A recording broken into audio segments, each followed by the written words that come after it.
Tukiwa tunaendelea na mjadala wetu juu ya mada ya tabia ya Mungu. Baada ya kuwa tumeangalia katika kile kipindi cha kwanza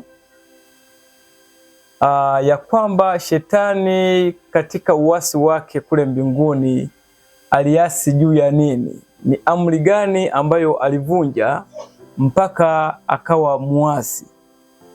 Katika kipindi kilichopita tumeangalia kwa uzuri kabisa, tukaona kwamba shetani, dhambi aliyofanya mbinguni kimsingi ni ya uongo, na ni kutoka kwenye uongo huo ndo alifanikiwa kuchukua malaika wapatao theluthi moja ya wakazi wote wa malaika kule mbinguni. Lakini vita pia tumeona kwamba haikuwa vita ya kutunishana misuli au ya mabavu, na haikutumia silaha za kimwili kama tunavyojua. Vita ya damu na nyama haikuwepo, isipokuwa ilikuwa ni vita ya maneno na mawazo yaliyo kinyume na utaratibu wa mbinguni, ambayo yalikuwa yamejengwa katika uongo. Sasa tunaingia katika kipindi kinachofuata.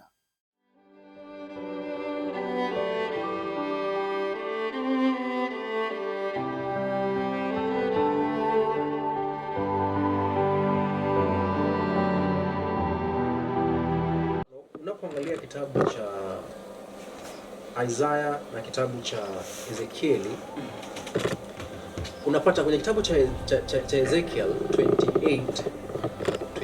28 mstari wa 17, tunapata moyo wa shetani ukiwakilisha kwamba alikuwa amejaa na tamaa ya ubinafsi, tamaa ya kuinuliwa.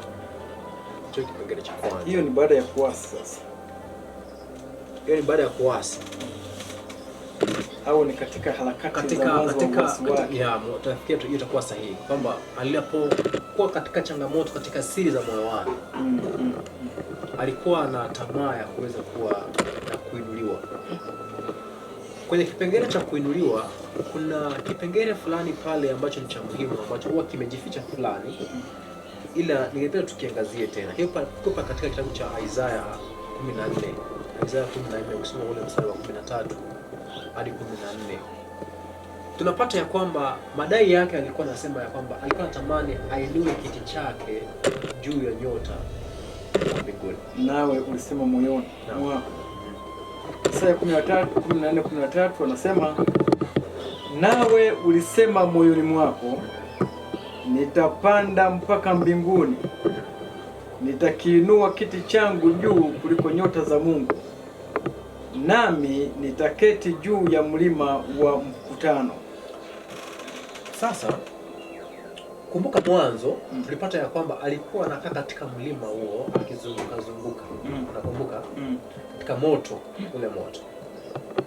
Na tunapata ya kwamba tunayemzungumzia ndiye ambaye alikuwa ni kerubi, kwa maana yake ndiye aliyekuwa malaika aliyekuwa na nafasi ya juu zaidi kuliko malaika wengine. Na tunapata katika maandiko malaika wanawakilishwa kuwa wanatumiwa, neno linalotumika kwenye neno la mafumbo kuzungumzia malaika inakuwa ni nyota, sio? Sasa kwa hiyo alikuwa tayari juu ya nyota wa nani? Wa Mungu kimamlaka. Katika mamlaka unapata ya kwamba Lucifer ndiye aliyekuwa juu ya malaika wote. Kwa hiyo unaweza sema ya kwamba alikuwa juu ya alikuwa kiongozi wao, alikuwa ni msimamizi wao. Ila usimamizi wake ulikuwa chini ya Kristo ambaye alikuwa ni mwana wa Mungu. Sasa kuna kipengele pale cha kuweza kukimenya kidogo. Tunapata anadai ya kwamba anataka ainue kiti chake juu ya nyota wa nini? Nyota za mbinguni. Sasa anainua juu zaidi vipi kama tayari yupo juu yao? Au kauli hiyo ina fumbo lipi ndani yake? Kwa maana tayari yupo juu yao. Yeye ndiye mzaliwa wa kwanza miongoni mwa malaika. Ndio yupo juu yao. Kwa hivyo anaposema sauti hiyo kwamba nitainua kiti changu juu ya nyota wa mbinguni, kauli hiyo inamaanisha. Kwa hiyo ikiwa alikuwa juu ya malaika tayari, na hapa anasema anatamani ainue kiti chake juu yao, Kwa hiyo kuna kimo fulani ambacho anachokilenga ambacho hakipo katika ambacho hakuwa nacho kabla ya katika hiyo hali yake ya kwanza. Kwa hiyo juu ya malaika, nafasi tunayoipata hapo zaidi ya hapo ni ya Baba na Mwana, sio? Na ukiangalia katika maandiko tunapojifunza, tunapata Baba alipokuwa anafanya kazi yake ya uumbaji hakuwa pekee yake. Alikuwa na msaidizi wake, ambaye msaidizi wake alikuwa ni Mwana mpendwa, ambaye kupitia kwake waliweza kufanya kitu gani? Waliweza kufanya kazi ya uumbaji. Baba akiwa ni chanzo, alafu Kristo akiwa ni mtendaji. Kwa hiyo juu ya kitengo cha malaika, nafasi tunayoipata ni nafasi ya uungu. Unaelewa? Kwa hiyo anaposema anataka ainue kiti chake juu ya kitengo cha malaika, lengo lake hapa ni kwamba anataka ainue kiti chake katika lengo lake ni kwamba anataka hiyo hapo, yaani kwa sauti iliyokuwepo tu ni shida. Sasa sijui tutafanyaje.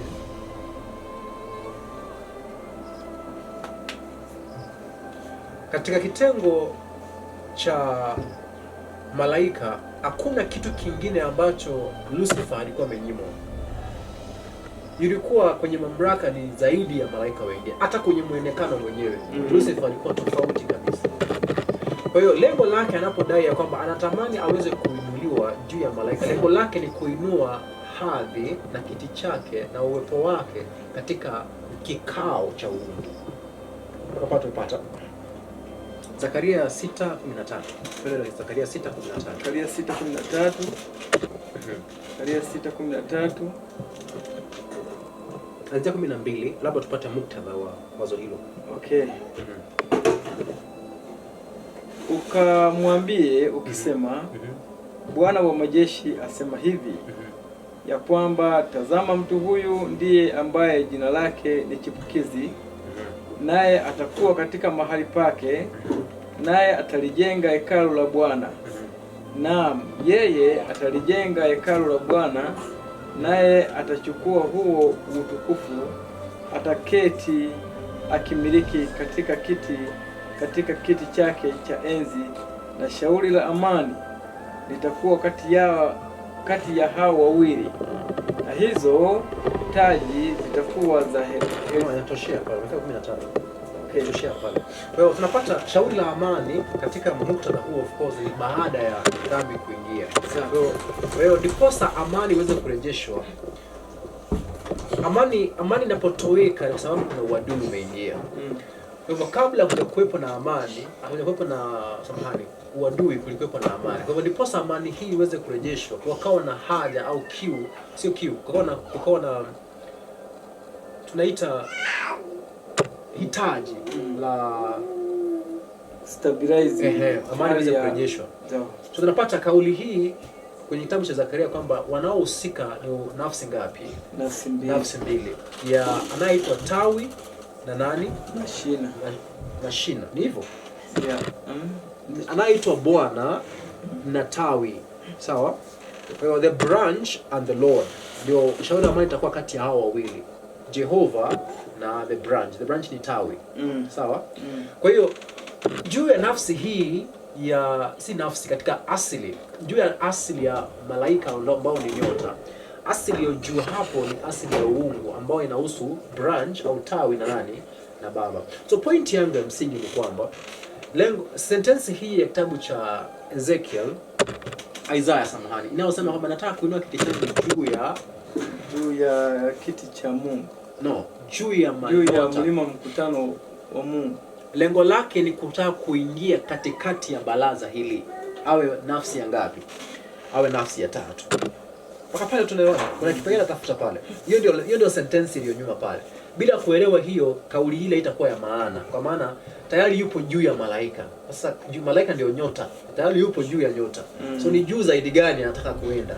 Then ni juu kumaanisha kwamba anataka kuingia katika uungu ambao ulikuwa juu ya nyota za nini? Nyota za Mungu. Mpaka pale iko sawa? Sasa pale tuunganishe sasa katika somo letu. Tunapata hapa huyu anaitwa Shetani kwa sasa, tunamuita Shetani au Lucifer kwa wakati wake.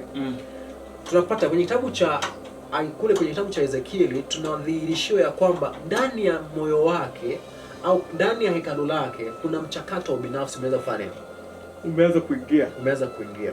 Kwa hivyo anatamani aingie kwenye kiti cha uungu, ila sasa bado ndani yake, kilicho ndani yake ni nini? Ni binafsi. Kwa hivyo hiki anachokitafuta, je, anaweza kuwa amemwekea Mungu kwamba naye Mungu pia ana sifa hiyo ya ubinafsi, au iwezekani? Au namaanisha hivi, jaribu kuweza kuisawasisha sentence hiyo. Anatamani awe kama Mungu. Tunaona mpaka pale. Ila kinachomuongoza ni ubinafsi. So ikiwa anatamani awe kama Mungu, je, hiyo haimaanishi, anamaanisha kwa njia nyingine Mungu ni mbinafsi kama anachokitafuta? Mpaka pale tunaona kwamba anatafuta kuwa kama yeye tayari ameshachagua upande wa ubinafsi. Roho ya ubinafsi imeshamuingia. Lakini sasa akiwa na ubinafsi huo anataka awe kama Mungu. Ama hata somo nukuu hiyo hapa moja. Alafu itaweza kuweka mambo haya sawa vizuri. Sasa hapa kuna kitabu kinachoitwa Mlima wa Mbaraka. So, ningependa tukisome, alafu baada ya hapo labda point hii tuirejee tena. Sawa? Na hata kama labda point hii haitakuwa inaelekea kuwa wazi kila masaa, ila somo linapoendelea kauli hii itakuwa ni kamba ambayo inajidhihirisha taratibu. So, kwenye kitabu cha Mlima wa Mbaraka 25 paragraph ya 2 anasema kwamba moyo ambao umedanganywa na shetani inamtazama Mungu kama mkatili ambayo anachokitaka lazima akipate. Kwa Kiswahili, kwa Kiingereza wanaita relentless. Una kama vile ambavyo simba anawinda mawindo yake, anatafuta kwa bidii na juhudi, achoki, awachi. Kama anachokitaka ndicho anachoendea. So relentless na maana yake. Alafu anasema the selfish characteristic of humanity, even of Satan himself, are attributed to the loving creator. So, kwa hivyo hapa anasema ya kwamba tabia za ubinafsi, tabia za nini? Za ubinafsi, ambazo point hiyo inakuja clear au wazi. Sawa. Ila point hiyo bado ndio hiyo kwenye maandiko. Ila kwanza naomba uisome kwanza. Sawa, msikilizaji, point ipo hii iko hapa kwa Kiswahili, tutaweza kuisoma. Anasema isipokuwa unakubali kumpokea Mungu moyoni na kufuata tabia zake za upendo na kujinyima, huwezi kumjua Mungu kamwe.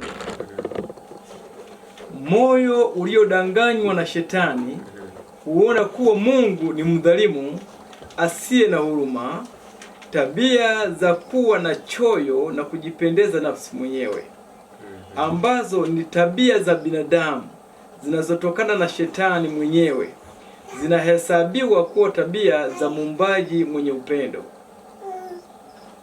Mungu asema, ukadhani ya kuwa mimi ni kama wewe. Zaburi ya 50:21. Majaliwa yake yanaelezwa kama kuonyesha asili yake kuwa ni mdhalimu mwenye kulipiza kisasi. Okay, tushia pale. So kuna vipengele vingi na tumaini kwenye lugha ya Kiswahili ambao wengi wetu tunaielewa imekuwa wazi. Ila point ya msingi ambayo ningependa tupate pale kwamba anasema sifa za kibinadamu ambazo ni za shetani. Dhalimu inamaanisha nini? Dhalimu ni kama katili. Kuna sentence hapa, umesoma wapi? Soma. Haya, moyo uliodanganywa na shetani huona Mungu kuwa ni mdhalimu asiye na huruma, tabia za kuwa na choyo hapo. Tabia za kuwa na choyo, kujipendekeza nafsi mwenyewe. Hiyo sentence hiyo. Choyo maana yake nini? Binafsi. Kwa hivyo anachotafuta kukitenda, anakitenda kwa ajili ya kujitafutia mema wewe peke yako. Kwa hiyo ni moyo uliodanganywa na shetani, unavyoona mambo hivyo. Sio? Alafu anasema tabia za shetani mwenyewe zinafanya kitu gani? Tabia za shetani mwenyewe zinahesabiwa kuwa tabia za Mungu. Kwa hivyo tabia za Mungu wakati mwingi ambao tunasema ni tabia zake, wakati mwingi si zake. Tabia za binadamu na tabia za nani? tabia za shetani. Ila kipengele cha muhimu kitabu cha Zaburi 51. Sawa. Ambacho nimekinukuu hapo kwamba ulidhani mimi ni kama wewe. Sasa swali. Shetani anaposema nataka kuinua kiti changu juu ya mlima mtakatifu, juu ya nyota za Mungu, alikuwa akifikiri Mungu ni kama nani? Kuna kipengele kingine hapa kwenye nukuu moja. Hii nafikiri kwa kifupi inaitwa ni Australian record. Inasema hivi, Australian record June tarehe 1 mwaka wa 1900 paragraph ya 17. Anasema certain principle of self-serving. Kanuni ya shetani ya kujitumikia mwenyewe. This principle, kanuni hii, he attributed to God. Alimuvika Mungu, misrepresenting his character. Akielezea kinyume tabia yake. Kwa hiyo shetani tabia ile yake ya kujihifadhi, ya kutafuta mambo yake ile, tabia hiyo aliweza kuvikisha Mungu, kumvisha. Anaweza kumvika Mungu tabia iliyo ya kwake mwenyewe. Point ya msingi, tabia ina gani? Tabia ya ubinafsi. Hiyo ndio kanuni tunayotembea nayo. Kwa hivyo anatafuta ubinafsi na amemwekea Mungu tabia gani?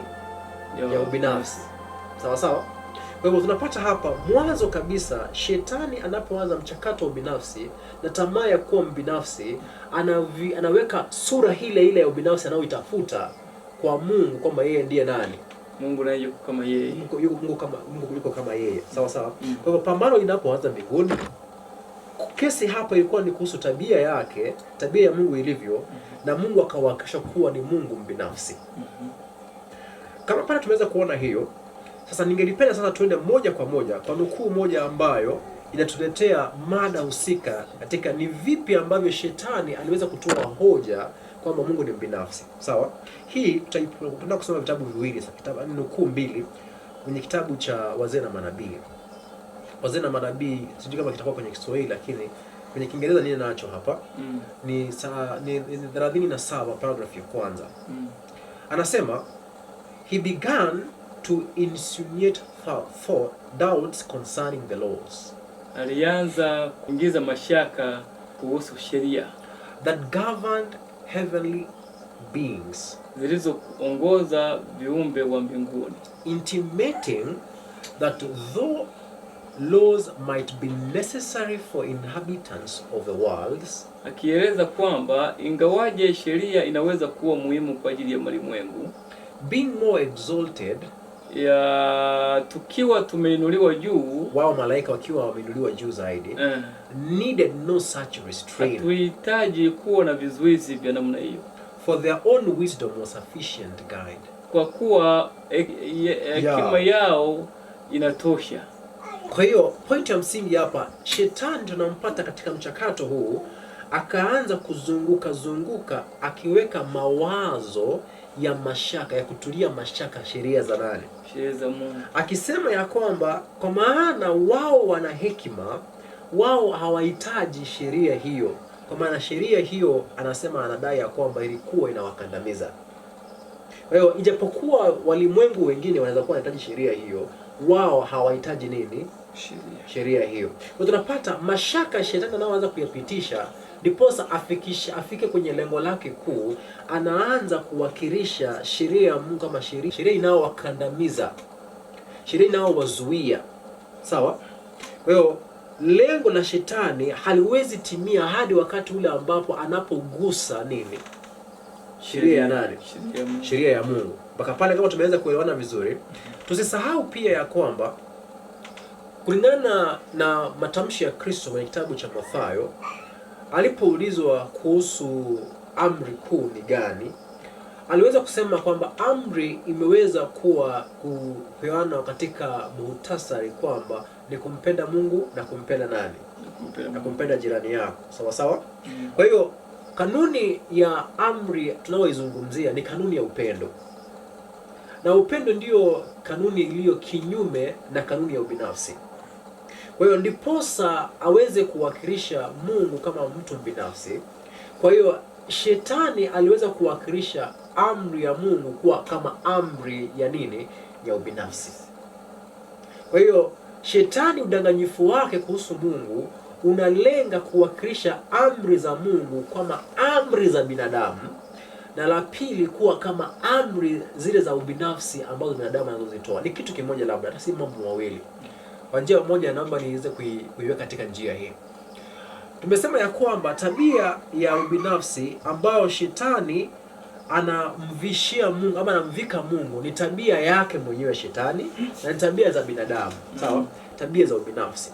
Kwa hiyo shetani anapowakilisha amri za Mungu, then anaziwakilisha zinakuwa kama amri za kibinadamu ambazo ni amri zinazotungwa kwa lengo la ubinafsi. Binadamu, amri zetu tunazipozitunga kwa ajili ya kujihifadhi wenyewe. Lengo ni kujihifadhi wenyewe. Kwa mfano, tuseme kama nchi ya Tanzania, amri ambazo nazipitisha ni kwa ajili ya preservation ya nchi ya nini? Ya Tanzania. Kwa hivyo amri za binadamu huwa zinakuwa ni kwa ajili ya preservation ya interest ya nani? Ya Watanzania.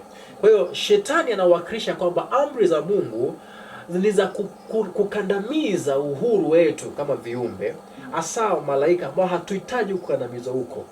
Kama lengo la Mungu kupenda amri yake ni kwa ajili ya makusudi ya ubinafsi wake mwenyewe. Na pale sijui kama hiyo point imeweza kueleweka vizuri. Kama imeeleweka, tuweze tusonge katika point nyingine. Point ambayo ningependa tuanze kuunganisha na hapo ni kwamba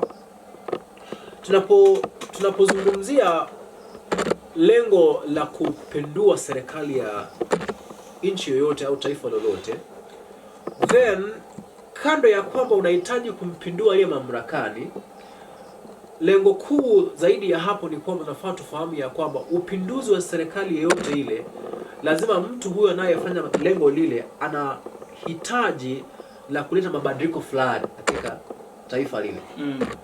Inaweza kuwa ni mabadiliko ya ubinafsi yake mwenyewe, na wengine huwa wanadai kwa sababu ya maslahi labda ya wananchi wanaokandamizwa, kitu kama hicho. Kwa hivyo shetani naye kwenye madai yake akakuwa anapeana hoja ya kwamba Mungu anahitaji abadilishe sheria ya kwa manufaa ya malaika. Kwa hivyo anapokuja kwenye malaika, haji kana kwamba lengo lake anatafuta makusudio yake au anatafuta kitu kwa ajili ya utukufu wake. Alikuwa anatafuta kitu kwa ajili ya uzuri wa nini? Wa malaika. Kwa mfano, hebu naomba nisomee kitabu cha hiki hapa, Wazee na Manabii. Naomba nisomee hii paragraph ya kwanza. Wazee na Manabii. Mungu ni upendo. God is love. 1 John chapter 4 verse 16.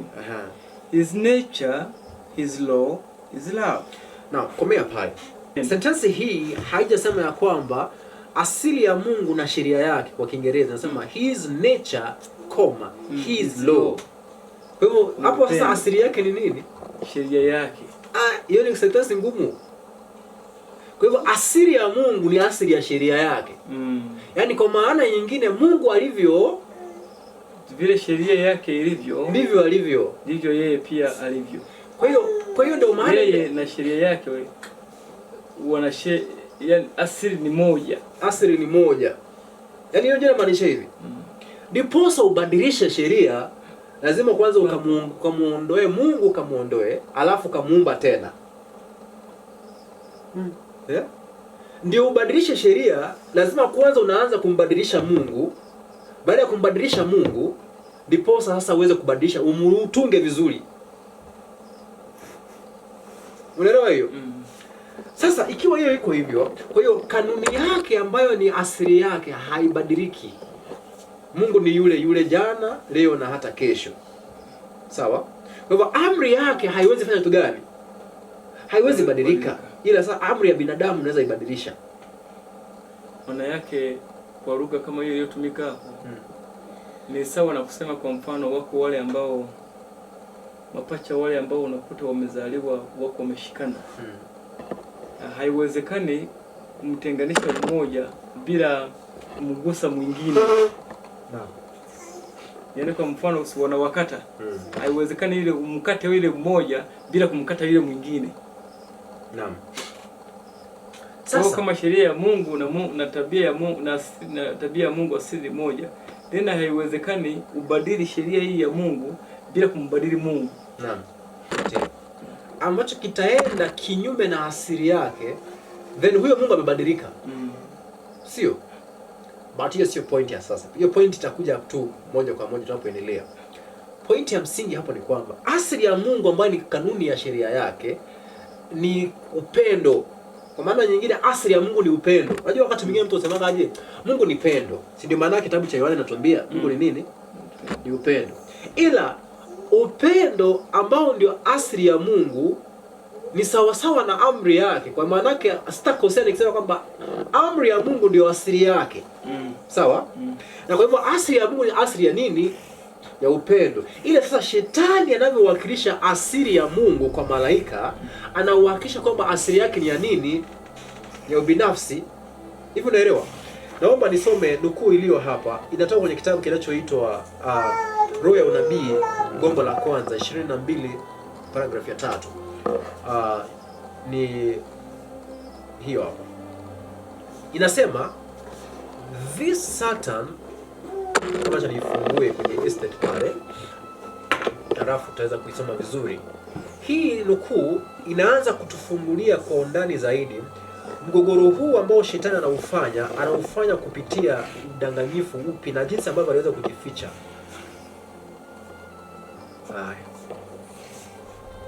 Kitabu cha Spirit of Prophecy volume 1. Spirit of Prophecy volume 1, page 22 paragraph 3. 22 paragraph 3. Now, iko hapa, naomba uangalie hapa mtumishi, alafu tuweze kuendelea pamoja hapa. Hii iko hapa. Satan grew bold in his rebellion. Now, tunaposema bold, kumbuka kuna wakati ambapo vitu vilivyokuwa vinafanyika vilikuwa ndani yake. Kwa maana vitu vingine hapo anavieleza moja, lakini anavyoendelea kukua na ujasiri, uasi wake unakuwa ni dhahiri. Expressed his contempt of the creator's law. Kwa hivyo akaanza kukua jasiri na akaanza kudhihirisha kwenye nini? Kwa ujasiri chuki yake kwa sheria ya nani? Sheria ya Muumbaji. Sheria ya Muumbaji. This Satan will not bear. Shetani hakuweza kuwa na hali ya kustahimili kuvumilia sheria ya nani? Ya Mungu. Alikuwa anachukia sana. Alafu anasema he claimed, sasa hapa sikiza vizuri. He claimed angels needed no what? No law. Kwamba alikuwa anadai ya kwamba sheria malaika hawako wanahitaji hiyo. Kwamba malaika hawako wanahitaji sheria. Haja ya kuna sheria. But should be left free to follow their own will, which will ever guide them right. The law was a restriction of their liberty, and that to abolish law was one great object of his standing as he did. The condition of the angels he thought needed improvement. Hapo ni point ya msingi sasa. Kumbuka nilisema hivi. Shetani anapokuja na hoja zake kwa malaika, haleti mapendekezo ya kwamba anatafuta kwa ajili ya nini? Ya manufaa yake. Anakuja kama anayetafuta kwa manufaa ya nini? Ya wao. Anakuja na kutafutia malaika. Unaelewa? Yaani najua na ndugu zangu napambana tupate nini? Tupate uhuru. Unaelewa? Napambana kama kwa mfano kama ingekuwa Tanzania, napambana mama afanye kitu gani? Atoke madarakani. Yaani unataka nchi Tanzania tuwe nini? Tuwe hivyo ndivyo ambavyo malaika alifanya nini? Alivyokuwa anakuja kwenye malaika. Na by the way unafikiri ni tofauti na siasa. Ndivyo hivyo. Kanuni ni zile zile. Hawakujanga ya kwamba lengo lao ni kutafuta utukufu wao na manufaa yao kupata kuenda kwamba uchumi. Lengo lao ni kuweka wananchi wapi? Mbele. Kenya hapa walikuja na slogan inaitwa kwamba ni tuinue mtu mama mboga. Mama mboga, bodaboda tuinue. Unaelewa? Tukisukuma chini wanaoitwa wale matajiri dynasty. Kwa hivyo ndivyo shetani alivyokuja. Sawa? Kwa hivyo lengo lake alikuwa anaambia malaika ya kwamba anatafuta improve condition zao. Sawa? Na hapo namaanisha hivi, akiondoa sheria za Mungu, basi malaika watapata improvement fulani. Mpaka hapo kuna point moja. Shetani udanganyifu aliyokuwa anaendekeza ni kuhusu amri ya Bwana au sheria yake. Anaiwakisha kama ni kitu ambacho kinanufaisha nani? kinamfurahisha Mungu, malaika wana haja naye. Kwa hivyo kikiondolewa, atakayekuwa tu anadhulumika ni nani? Mungu. Ni Mungu. Ili itakuwa manufaa ya nani? Kwa manufaa ya viumbe ambao wanaitwa malaika. Sawa? Mpaka hapo ikiwa tumepata hiyo, naomba tuweze kusoma hii nyingine. Hebu sikiza hapa. Anasema, not so the mind of God, who had made laws and exalted them equal to himself. Sikiza baada ya hapa. The happiness of angelic host consisted in their perfect obedience to law. Kwa hivyo furaha ya la kundi la malaika wa mbinguni, watakatifu wa mbinguni hao, kwamba furaha yao ilikuwa imejengwa juu ya nini? Ya utiifu wa nini? Wa sheria. Kwa hivyo kulingana na Mungu alivyokuwa anajua, yeye alikuwa anajua ya kwamba furaha ya malaika ipo katika utiifu wa nini? Wa sheria. Sasa tunaweza kuangalia ni katika njia gani. Sawa? Ila pointi ya msingi, vitu viwili ambavyo tutoke navyo hapa. Kwenye kipengele cha mapambano ya kujua Mungu na tabia yake, kuna vitu ambavyo vinakuwa ni kanuni. Yaani ni vipengele ambavyo mtu anafaa vielewe, ambavyo vitakusaidia katika kujifunza na kutafuta kujua njia zake au njia za Mungu. Number 1. Unaposikia shetani anasema hivi. Shetani anasema hivi. Hebu sikizeni hapa. He claimed that angels needed no law. Tushasoma hiyo. Haya, hapa sasa. But should be left free to follow their own will. Hiyo kwanza. Anasemaje? Malaika waachwe uhuru wafuate nia zao. Hii hapa kwenye PP kurasa wa 37 ya Kiingereza ya Kiswahili kurasa wa 6 anasema, akiwa ameacha mahali pake katika uwepo wa Baba, Lucifer aliendelea kueneza roho ya kutotii miongoni mwa malaika. Alifanya kazi kwa siri ya ajabu, na kwa wakati alificha nia yake. Alipoonekana kwa Mungu, alianza kuwa na wasiwasi kuhusu sheria inayotawala mbinguni, akiwaza moyoni kwamba ingawa sheria inaweza kuwa muhimu kwa wakaaji katika malimwengu, malaika wakiwa wako juu zaidi hawakuhitaji kizuizi hicho cha sheria, maana hekima yao ilikuwa inatosha kuwaongoza. Kwa hiyo tunapata ndio hiyo anadai ya kwamba wanahitaji wawe huru. Mimi lengo langu hapa ni kwamba kama anadai ya kwamba nafaa wawe huru kufuata nia yao, kwa hiyo inamaanisha kabla ya hiyo hoja yake walikuwa huru, hawakuwa huru. Kwa hiyo hoja yake anaonyesha kwamba hawakuwa huru. Kwa hiyo unapata ya kwamba shetani anawakilisha kwamba mtu anapokuwa katika chini ya utawala wa Mungu ni mtumwa. Unaelewa? Na niposa baadaye akapitisha hoja kali ya kwamba waliobaki kuwa waaminifu walibaki kuwa nini? Walikuwa watumwa. Unapata? Ya pili.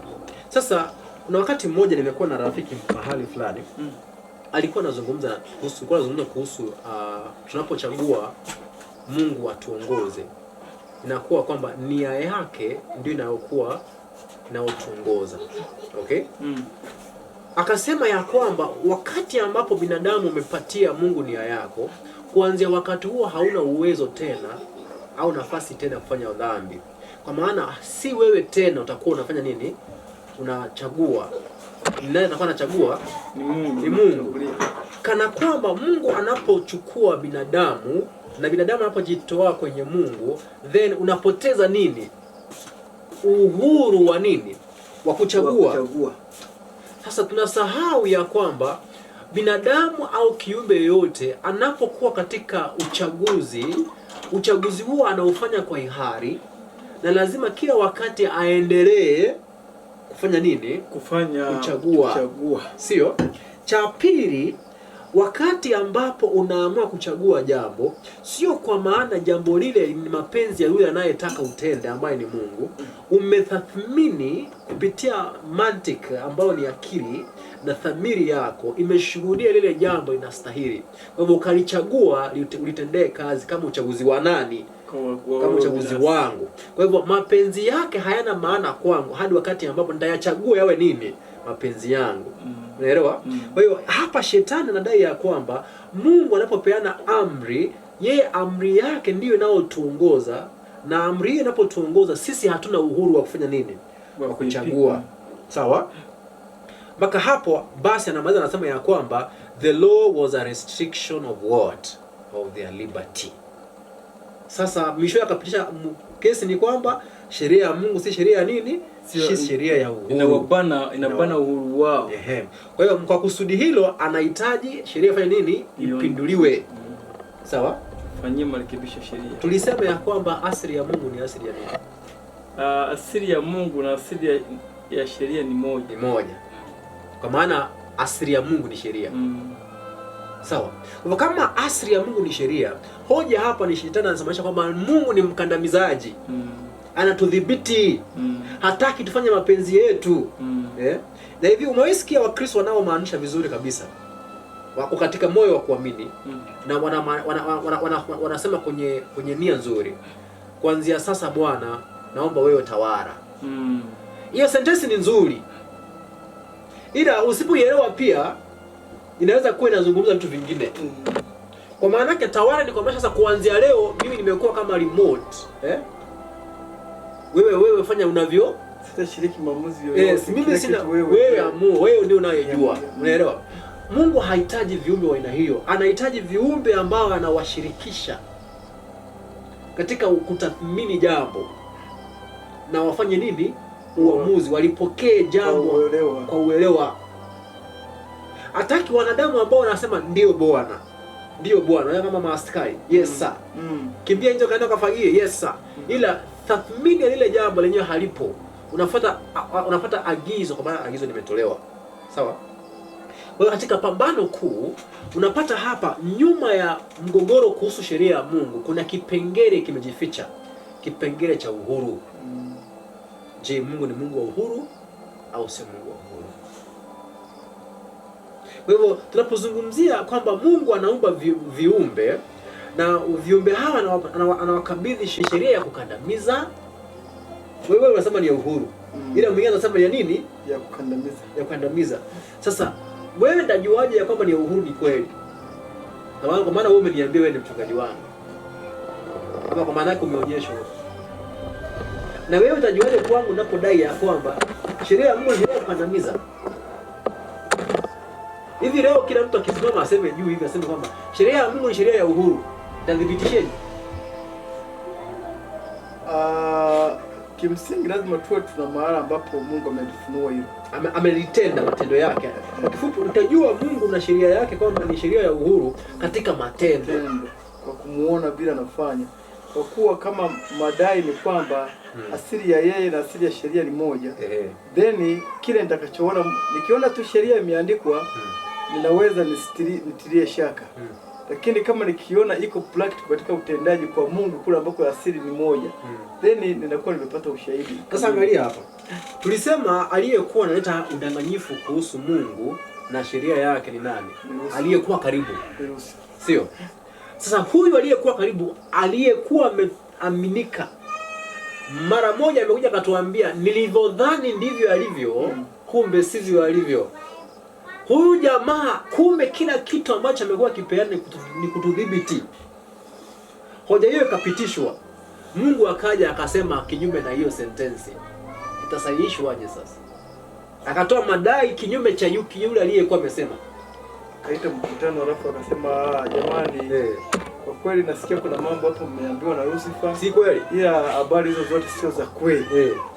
Ni ngumu kuondoa watu wasiwasi. Ukiangalia shetani tayari ameshamwakilisha Mungu kuwa Mungu anachokitafuta ni kwa binafsi wake, sio? Na anavisha Mungu vazi la kwake. Paka pato sawa? Kuna kikao Mungu aliita mbinguni. Sijui kama unakijua. Kwa maana yake pia kuna kipengele kilichokuwa kimejificha kwenye madai haya ya mamlaka. Kristo alikuwa ni juu ya nani? Juu ya Lucifer. Juu ya Lucifer.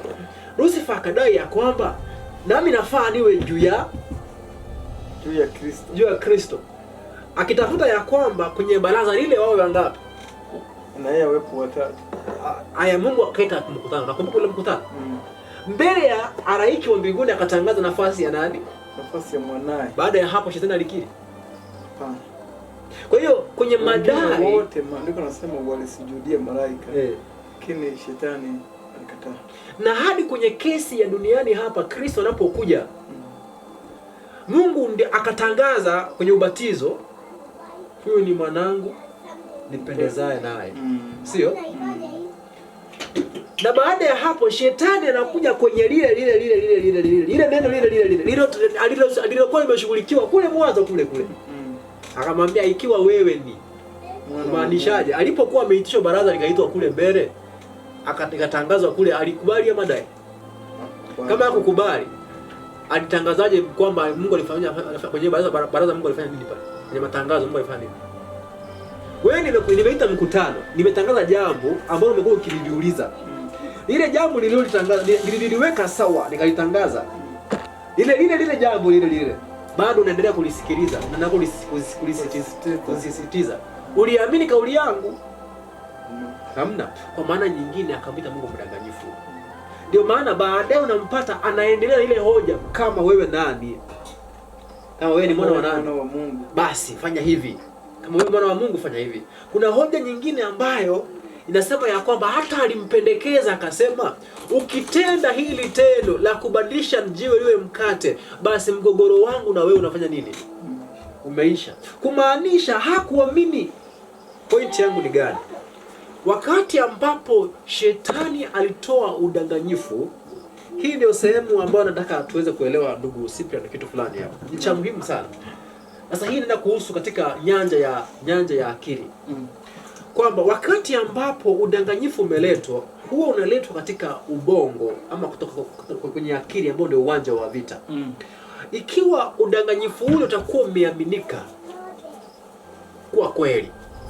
Unaelewa? Yaani ni udanganyifu ila umeaminika, huo udanganyifu sasa ndio nini sasa? Ndio kweli. Ikiwa yule aliyekuwa yule ambaye udanganyifu ulikuwa umezungumzwa dhidi yake atakuja kusuruhisha udanganyifu ule, hawezi pata suruhu yoyote ya kudumu kwa kutoa kauli. Unaelewa? Kauli zinasaidia wale ambao hawajapokea nini? Hawajapokea udanganyifu. Ila waliopokea udanganyifu, kauli dhidi ya kauli haitaleta suruhu. Sawa? Kwa hiyo kauli ni nzuri, sio? Ila kauli zitakuwa za maana ikiwa zitafuatana na ushahidi wa matendo kudhibitisha hiyo ni kweli. Sijui kama ni wewe ulisema ya kwamba ikiwa Kristo alikuwa anatuambia yote kuhusu Baba ila akatana mengine, yote aliyosema ni upuzi tu. Yaani Kristo akaja duniani hapa akatuambia haya kuhusu Baba, akatuambia haya kuhusu Baba, ila katika maisha yake anakuwa anatenda tofauti. Anaenda tofauti. Anakuwa amedanganya sana. Anakuwa amedanganya. Sasa hawezi kuwa umetuambia kwamba wewe uko hivi, wewe uko hivi, wewe ni wa uhuru, wewe ni wa upendo, wewe, lakini katika matendo singepata hata mtu mmoja. Watu wanamwamini Yesu kwa sababu alipatana na kile alichohubiri. Na hiyo ndiyo ambayo wengi waliopita hawakuweza kufanikiwa kufikia. Naona. Yaani kuhubiri kitu na ukakiishi 100%. Hiyo hicho hakijawahi kutokea. Naona Musa amesemwa kwamba alikuwa mtu mpole kuliko watu wote waliokaa duniani wakati ule. Lakini bado mtu mpole Musa alifanya kitendo ambacho hata mimi ambaye sijawahi kupata credit ya upole siwezi kufanya wala sijawahi kufanya. Kuchemsha dhahabu na kunywesha watu. Huyo ni mtu mpole kuliko wengine wote duniani. Mimi hiyo sijawahi kuielewa sasa. Alikuwa mpole kwa wote. Achemsha dhahabu. Sasa kama huyo ndiye alikuwa mpole, waliobaki ni ngumu sana hiyo hapo kuielewa. Lakini Yesu kweli naye alisema kwamba mimi ni mpole na mnyenyekevu wa nini? Wa moyo. Ni kweli maisha yake yote alisadifu mpaka Kalvari. Hiyo tunathibitisha. Sasa huyo ni rahisi zaidi kumwamini kuliko Musa. Kwa hiyo point ya msingi ni kwamba madai hayana maana isipokuwa yafuatanishwe na nini? Na matendo. Sasa hapa ndio kesi ipo sasa. Tunapojifunza kuhusu tabia ya Mungu na jinsi alivyo, kuna mambo mawili ambayo yanaenda pamoja. Kauli zake na matendo yake. Sasa kuna watu ambao watakufungulia kauli. Mimi ni Mungu, Mungu wa rehema. Unaelewa? Alafu mwingine anakufungulia, si unaona hapa Mungu anasema mimi ni Mungu mwenye haki. Sina upendeleo. Unaelewa? Sasa huyo anafaa twende pamoja katika matendo ya Mungu aliyoyatenda. Je, yanaambatana? Hayaambatani? Sasa usifike pahali unasema mimi bora Mungu alisema mimi ni wa upendo. Unasema mimi hiyo inatosha. Sina maelezo kuhusu haya matendo aliyoyatenda. Ambayo kimsingi ni kama hayasadifu upendo ule ambao yupo na kusema. Sasa nataka nimalizie nukuu fulani. Kama utaipata kwa Kiswahili hapa itakuwa ni vizuri ukisoma. Wazee na Manabii 40 mstari wa 3, paragraph 3. Wazee na Manabii hapo nataka tusome hiyo. Baada ya hapo naomba tena turudi katika inaanzaje hapo? Sasa mimi hapo nimenukuu katikati ambayo inazungumzia yule muasi mkuu, the mighty revolter, now declared that the angel who had united with him had gone too far.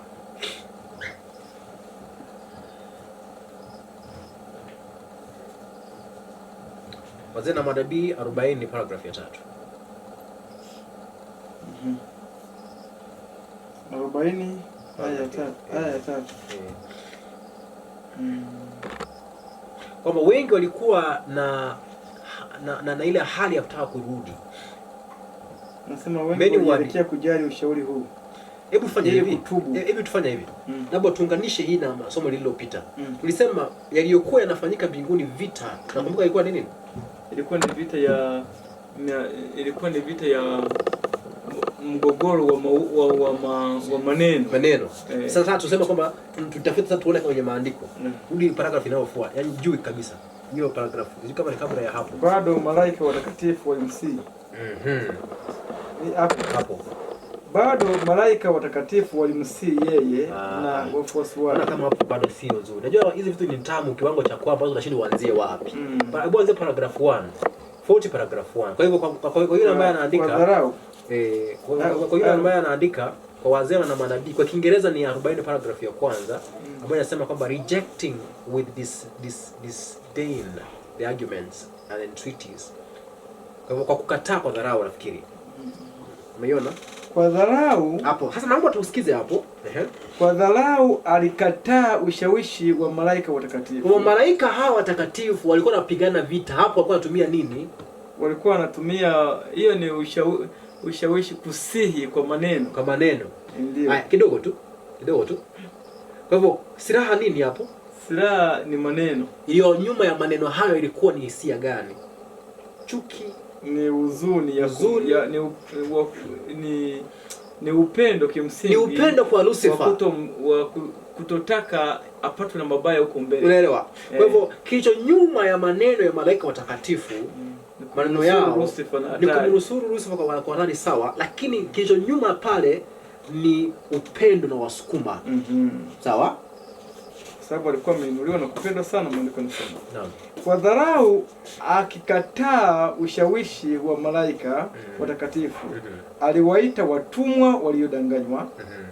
Hali iliyoonyeshwa kwa Kristo aliita kuwa ni kitendo ambacho si cha haki kwake yeye na kwa jeshi lote la mbinguni, na akatangaza kwamba hatajisalimisha kwa uvamizi huu wa haki yake na yao. Kamwe hatatambua tena utawala wa Kristo. Amekuwa akidai heshima ambayo angepewa na kutoa amri juu ya wale ambao wangekuwa wafuasi wake, na aliwaahidi wale watakao kuwa chini yake kuwa na serikali mpya nzuri zaidi. Hiyo ni Lucifer huyo, ambapo wote wangefurahia uhuru. Point ni nini? Kwamba kwenye utawala wake watu wangefurahia uhuru. Ndio mtu aamini kauli hiyo tayari ashaamini kwenye serikali aliyopo ndani hamna nini? Hamna uhuru. Si unajua Hiyo mambo haya yana reflect. Ni muendelezo kimsingi ule ule. Pale Libya wakati wa maandamano ule wa kumtoa Gaddafi, Walibya wale walikuwa wameingiziwa kichwani kwamba maisha yao yanaweza kuwa mazuri zaidi kuliko yale waliokuwa wanayapata kutoka katika serikali ya Gaddafi. Kwa kama watafanya jitihada ya kumuondoa Gaddafi, maisha watapata bora zaidi kwa sababu Gaddafi anawaibia. Hali ya kuwa katika mataifa yote ya Kiarabu na hata mataifa ya Ulaya hakuna ambaye alikuwa yanafikia mfumo wa maisha ambayo Gaddafi alikuwa anatoa pale kwa raia wake. Sio unaona hapo. Kwa hiyo mapinduzi yale yanachofanyika pale ni katika sura hii ya kwamba utawala uliopo unakandamiza. Tukiuondoa huu, hebu ungeni mkono jitihada, mambo yatakuwa mazuri zaidi kuliko haya. Lakini mpaka sasa hivi hali ni mbaya. Nafikiri hakuna ambaye anaweza kuelezea kwa ufasaha majuto walio nayo. Haya. Kwa hiyo unapata hapa shetani formula ni hii. Ndio maana tukasema kwamba mtu anayeelewa pambano huu huwezi jihusisha na siasa kabisa. Ni ngumu. Maana udanganyifu ni ule ule, kanuni ni zile zile. Ni ngumu kwa sababu mimi sijawahi kubahatika kupiga kura. Sio kwa maana kwamba huwa nakosa fursa, ila huwa sijawahi kupata muda wa kutumia kupiga kura. Kwa hiyo sidharau wanaopiga, lakini nasemea kwa sababu yani kuamini kwamba kilichohubiriwa katika majukwaa hayo ni cha ukweli. Hiyo ndiyo inathibitishwa na wewe kwenda kupiga. Kwenda kupiga kura ni ngumu unless una ushahidi kwamba kilichohubiriwa hapo ni cha ukweli. Sasa kama huna na ukaenda kupiga, maana yake umeenda kupigia kile ambacho unaamini kwamba si kweli. Sasa hapo umeongeza matatizo. Eti. Kwa hiyo siasa kimsingi ukiangalia sura yake ni kama ulivyosema, ni reflection kabisa ya mahubiri haya ambayo shetani alikuwa anafanya wapi? Anafanya mbinguni. Safi. Na endelea mahali ulikuwa unakwambia nukuu hiyo. Anasema great numbers of angels signified their purpose to accept him as their leader. Sawa. Flattered by the favor. Imekuwa kidai heshima ambayo kwa serikali mpya nzuri. Wale watakao kuwa chini yake kuwa na serikali mpya nzuri zaidi, ambapo wote wangefurahia uhuru. Shetani idadi kubwa ya malaika walithibitisha malengo yao na kumkubali awe kiongozi wao, wakisifu kwa upendeleo ambao waliupokea. Alitumaini kuwapa malaika wote na kuwa sawa na Mungu mwenyewe na kupata utiifu wa jeshi lote la mbinguni. Kwa alitumaini kwamba atawapata wote. Lakini kwa hiyo akafeli. Bado malaika watakatifu walimsii yeye. Sasa hapo notice hapo. Tumebadilisha field. Hoja zilizokuwa zinatolewa za kwanza zilikuwa za huyu kuelekea kwa wale anaotaka. Sasa hapo wanaojibu anaotaka kuwachukua nao wakajitetea. Sasa hiyo ndio vita sasa. Kwa hiyo tunapozungumza vita vya pambano sio kitu kingine. Lazima mkarare kila mmoja hapa amekasirikia mwenzie. Maana kama Rusi hapo anaangalia anasema yule ndiye alitoa kabisa lile wazo yule pale, kama sio yule pale ningekuwa nimewapata yote. Yule unaona? Kwa hiyo mkikutana kwa corridor ila sasa unaweza kutazamana tena kama jana na juzi. Ila sasa kuna pointi ya msingi pale. Sawa. Kwamba silaha hizi zina kitu kimebeba. Kwamba unaposikia malaika wa Bwana watakatifu wanapotoa hoja, kuna kinachowaongoza ni upendo na huruma kwa hawa. Unaelewa? Ila huyu naye anapotoa hoja ni chuki. Maneno yake ni makali na yakadhirisha. Kwa hiyo sasa hapa kuna point ya msingi. Kwa hiyo sisi hapa tunaeneza hii pambano kuu hapa duniani. Unaelewa? Kwa maana sisi pia tumechukua hiyo goalkeeper. Ndio. Sio kama itakuwa goalkeeper ndio tamu mzuri. Yaani kwa kifupi duniani hapa makundi ni mawili vile vile. Sawa. Hajawahi badilika. Sawa. Shetani sasa na majeshi yake wako na timu ambayo wameemploy chini yao. Na malaika wa Mungu tayari na wao wako na timu hiyo chini yao.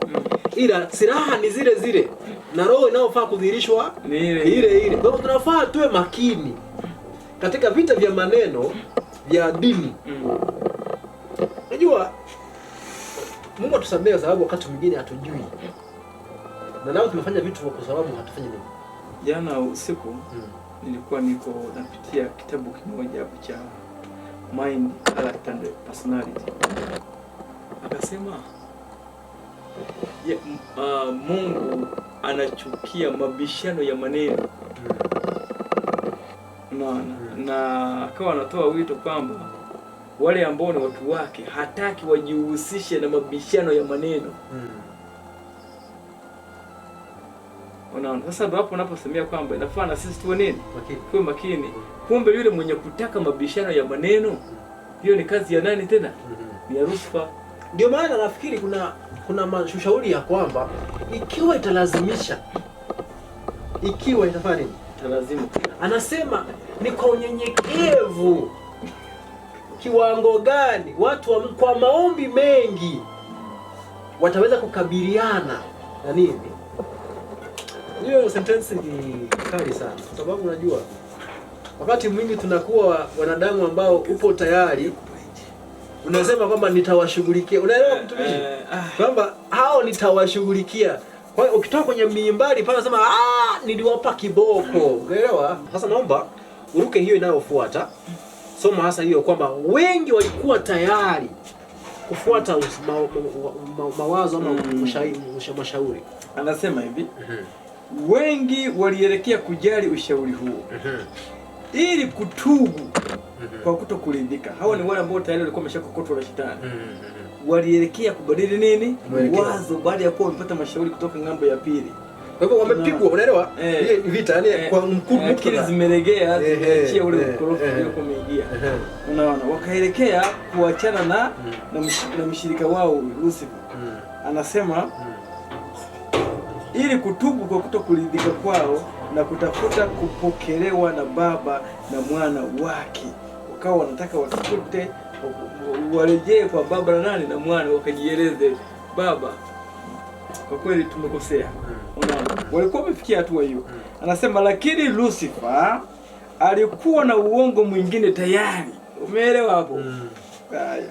Anasema muasi mwenye nguvu alitangaza kwamba malaika walioungana naye wamekwenda mbali sana kiasi cha kutoweza kurudi, kwamba alifahamishwa sheria ya mbinguni na alifahamu kuwa Mungu hata wasamehe. Koma bwana. Sasa hizi vipengele tukivielewa, nafikiri tutakuwa tumeweka foundation fulani ya muhimu sana katika kuelewa mgogoro wowote kuhusu tabia ya Mungu na kuhusu yanayotokea duniani. Kwa maana hapo kuna vitu tumepata kwamba anatoa hoja kwamba amri za Mungu ni za ubinafsi. Ni kwa ajili ya nini? Manufaa yake. Kwa hivyo lengo lake natafuta kupambana kwa uhuru wa nini? Ajitoe katika ukandamizaji huu ambao anamuona kwa Mungu. Kwa hiyo tukachukua kipengele ya kwamba je, Mungu ni Mungu wa kupeana uhuru au sio uhuru? Kwa hivyo hiyo ni swali limebaki, hatujajibu bado hapa. Je, matendo yake yanadhihirisha yeye ni wa uhuru au sio uhuru? Umeelewa? Na je, kweli shetani alichokuwa anatangaza juu ya utawala wake kwamba yeye atasimika utawala wa uhuru, je, ni kweli utawala ulio nao duniani tunaouona ambao wote uko chini ya roho ya shetani, je, una uhuru? Sasa unajua hii sija hiyo tutahitaji maandiko. Maana sio ufalme wa maandiko huo. Yaani tuko pili wenyewe. Hiyo sio department ya maandiko. Kama nipe maandiko nao dhibitisha hiyo. Unaelewa? Hii tuko kuangalia katika ufalme wetu tuliochagua. Hebu tuangalie kwa mfano tuanzie Kenya. Hapo tupo katika nchi ya uhuru. Tulipata uhuru mwaka wa 18 sijui ngapi unasema. Alafu kule kwa mama kuna mimi hapa kuna uhuru mingi kutuliko. Yaani hapa uhitaji kuelezwa. Unaelewa? Hivi ukitaka kujua kwamba hamna uhuru, angalia yule mwanamke ambaye Marekani hakuna, ni yale yale. Uende Urusi ni yale yale, uende China yani ndio yule bwana wa China amemaliza kufukuza viongozi wake wanaomfuatia wale wa kijeshi top, wale masinia ambao nao wakawa wanalalamika kule, yani wametoweka katika namna ambayo sio nzuri. Kwa hiyo yani hakuna mahala katika dunia ambako watu wanasema hivi tunafurahia serikali yetu ni ya uhuru, mtu anaweza kujifanyia mambo anayotaka, haiko vile. Ni udanganyifu. Kuna mahala duniani kuna kitu cha namna. Sasa ila tusahau vipengele, labda sio kama utakuwa unaandika wapi. Kwanza ni ya ukandamizaji. Hoja ya shetani. Kwenye madai ya shetani. Kwa sheria ya Mungu ni tunaitaga wakati ule tuko Songea the first time kuna msamiati kutumia.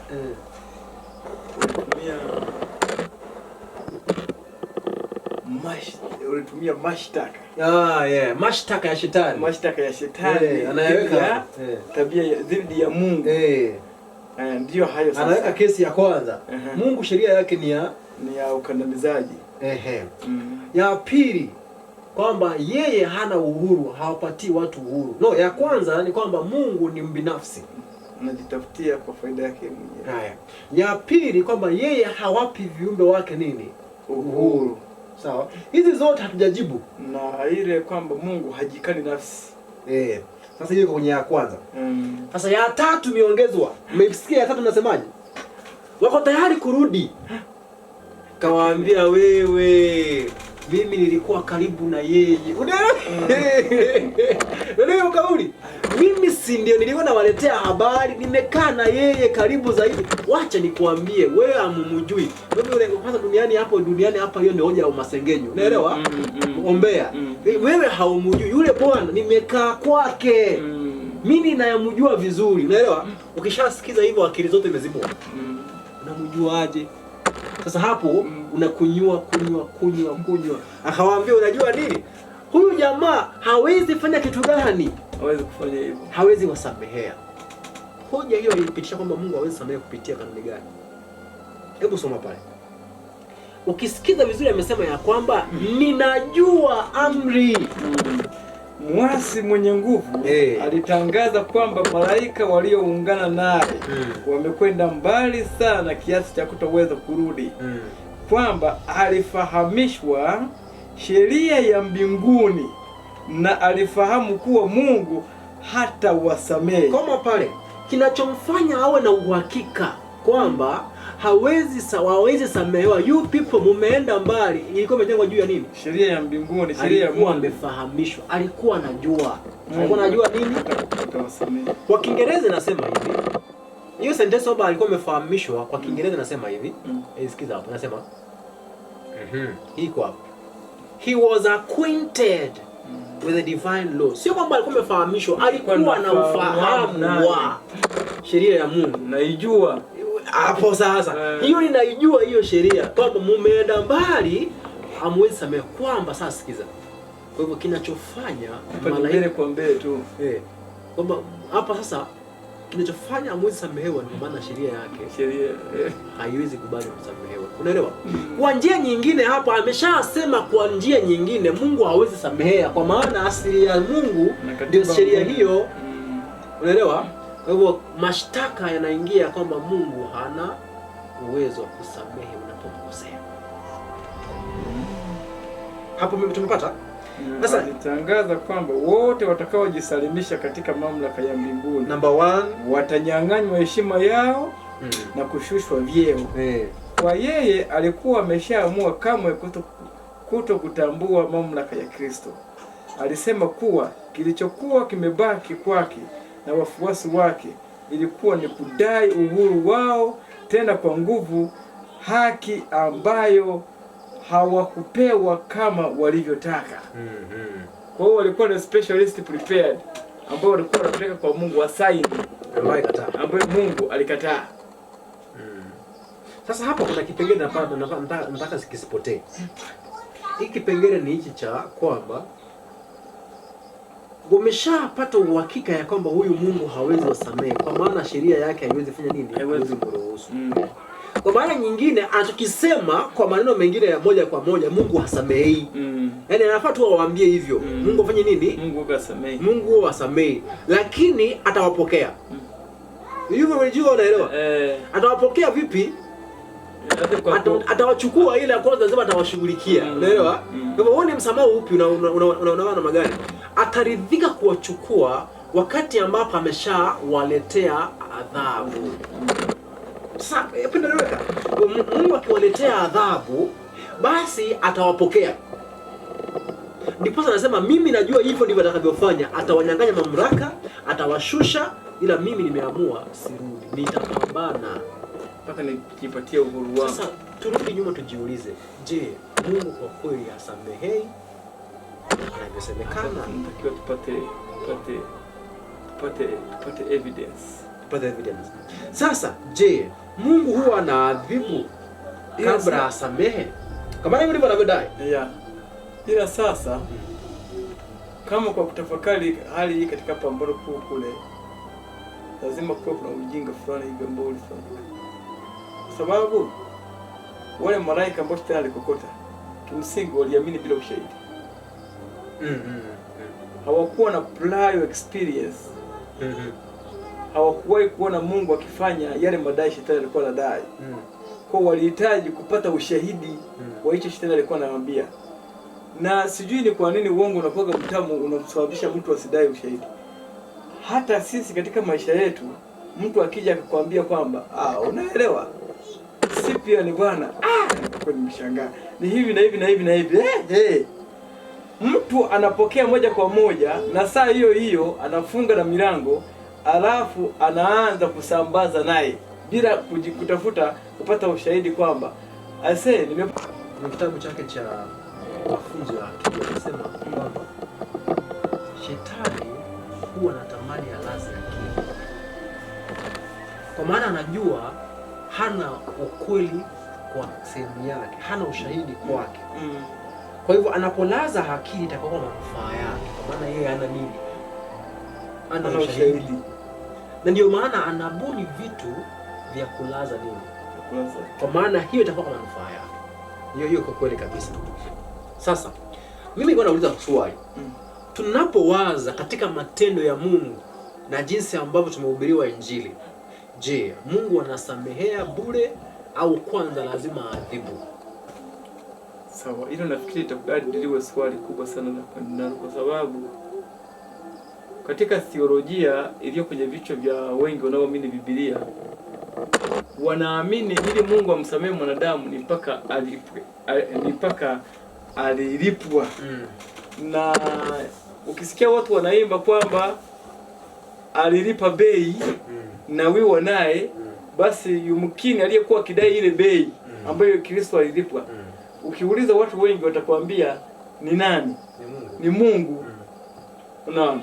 Na wengi watakwambia kwamba Yesu yuko mbinguni ana plead mbele za Baba akiwa anainua mikono yake yenye alama za lindi za damu na kumwambia Baba tafadhali hebu subiri kwanza ili sipi anafanyaje? Atubu. Umeelewa hapo? Kwa hiyo Baba anapoona mikono ya mwanae ndiyo anaona gharama ile ambayo alilipwa, then ndio kwa sababu ya ile gharama sasa anakuta hana namna ya execute judgment zake, then anatulia, mimi napata nafasi ya kuokolewa. Kwa hiyo ni theolojia ambayo iko miongoni mwa nafikiri kwa sabato wengi wanaamini hapo na wengine wanaamini hapo sana. Kwa kifupi tuna theolojia ambayo inakaa, sijui kama tutakuwa tunakosea, ambayo inakaa kana kwamba mvuviwe na shetani. Ndio. Kwa sababu tunachoamini ni kwamba Kristo kwenye kwenye mada, sio mada, kwenye lengo lake kuu kumleta hapa duniani ni kwamba alikuja kama binadamu, achukue mwili wa binadamu, katika mwili wa binadamu aadhibiwe kwa niaba ya binadamu.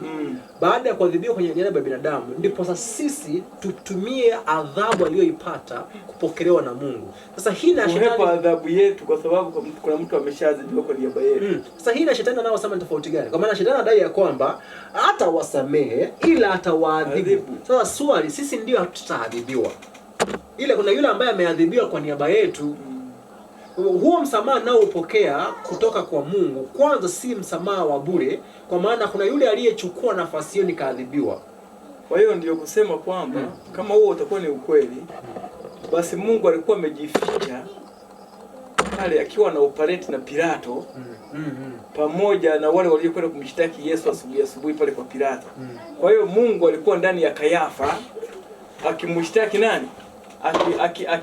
Akimtia nguvu Kayafa na Pilato ili kusudi Yesu avishwe taji za miba na nini. Maana hiyo sasa ndo adhabu alikuwa anatumekea. Kwa kimsingi kama tutasema Yesu alilipa bei, kwa maana kwamba Mungu ndiye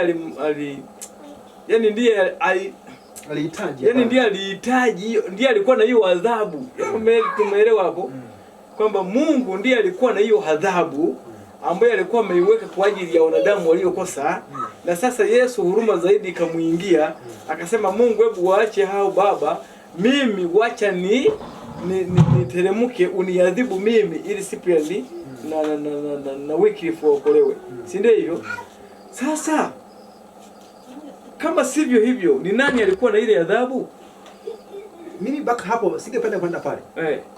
Mimi nataka bado niendelee kuuliza maswali. Sasa umeelewa? Hiyo ndalijibu katika mafunzo yatakayokuja. Ila lazima tuone wazi foundation ama msingi wa theolojia tunaoishika. Na mwishowe theolojia hiyo inamweka Mungu katika kizimbani ama vipi? Napata? Ila sasa unajua pia naye shetani ni muelewa. Unajua anaweza kuwa ametenganisha Mungu na sheria. Akasema hapana, Mungu hakuwa anahitaji. Sheria ya Mungu ndio iliyokuwa inahitaji adhabu. Haina uwezo wa kusamehe. Unaelewa sasa hapo? Sasa nakumbuka miaka ilipita wakati mmoja tukizungumza na marafiki katika mtandao fulani. Akasema ya kwamba unajua haki ya Mungu lazima ilikuwa inahitaji adhabu ya mdhambi. Kwa hivyo ikabidi Kristo aje alipe adhabu ambayo sheria ya Mungu, ila Mungu hakuwa anahitaji damu. Sasa wewe sasa sikiza. Tushaambiwa hivi, asili ya Mungu ni nini? Ndio asili ya sheria. Ndiye sheria, kwa maana kile ambacho sheria inachoitisha ndicho hicho kinawakilisha mahitaji ya Mungu. Sawa? Ila kuna mtihani. Huu mtihani uko hapa. Kuna siku tumesoma nukuu fulani ipo katika kitabu kinachoitwa Story of Redemption. Nitafungua katika, nimegundua siku anajua, ila nimegundua Story of Redemption ni kama wale ambao wanasimamia estate wamekuja na version fulani. Version hiyo inaitwa Story of Redemption easy to read. Story of Redemption easy to read. So it is SRE. Sawa? Ni SRE. Sijui kama itafunguka au itafunguka.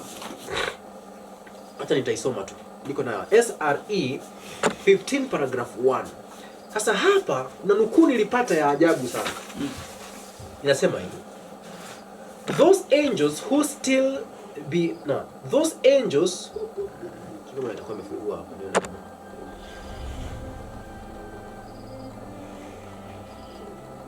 Story of Redemption 15 paragraph 1.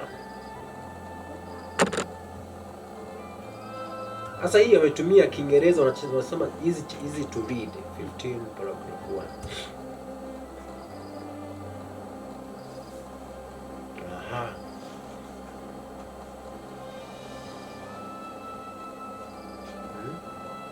Paragraph 1 natafuta.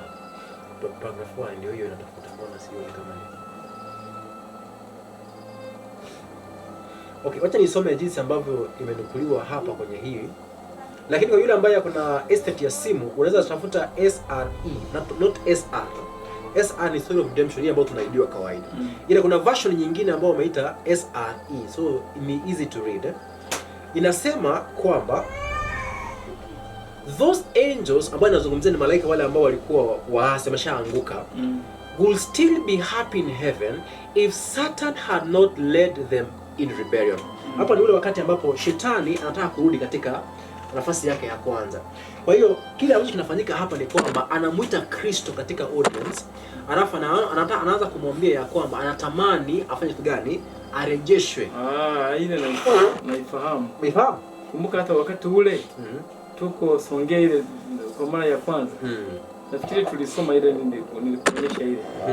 Kwamba akiwa nje ya kuta za nyua za mbinguni, alimuita malaika mmoja ambaye alikuwa anaingia.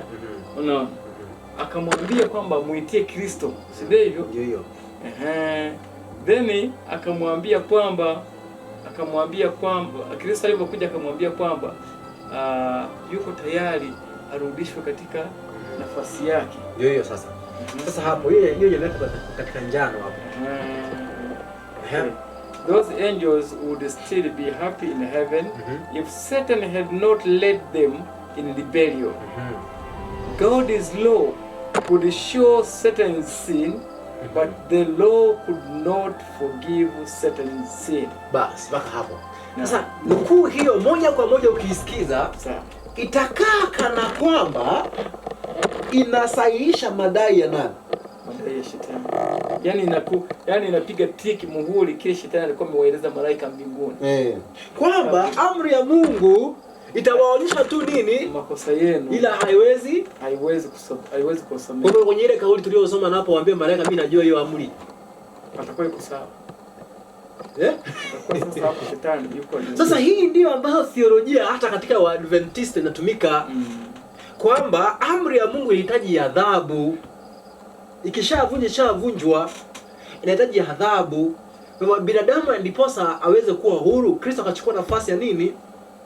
Ya kuadhibiwa. Ila hii inakuu ukisoma hivyo mtakuwa umekosea na itakuwa imesema kile ambacho shetani anachokisema. Sasa nukuu kama hiyo tunaelewaje? Sawa. Tunaelewa?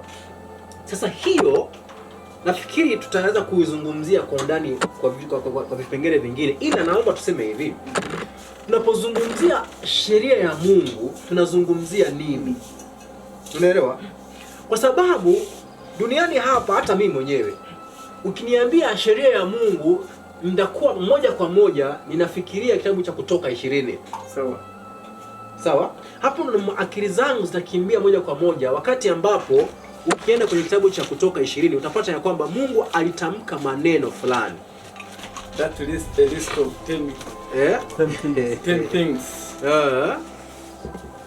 Sasa inasema and God spake all these words. Sasa kitu cha kwanza, neno la Bwana ni amri yake na ni sheria yake. Sawa? Na neno la Bwana kulingana na kitabu si lazima nisome. Kitabu cha Yohana 6 ni uzima na ni nini? Ni roho. Kwa hivyo maneno haya tunayoyasoma yalipokuwa yanatamkwa yalikuwa ni sheria ya Mungu iliyo hai. Sawa. Kwa maana aliyekuwa anayatamka neno lake nini? Hii hai. Sawa? Lakini punde tu yale maneno yaliyo hai yalipoandikwa na kidole kwenye mbao, hile ni sentensi, ni kauli kuhusu sheria za Mungu, ila si sheria za Mungu.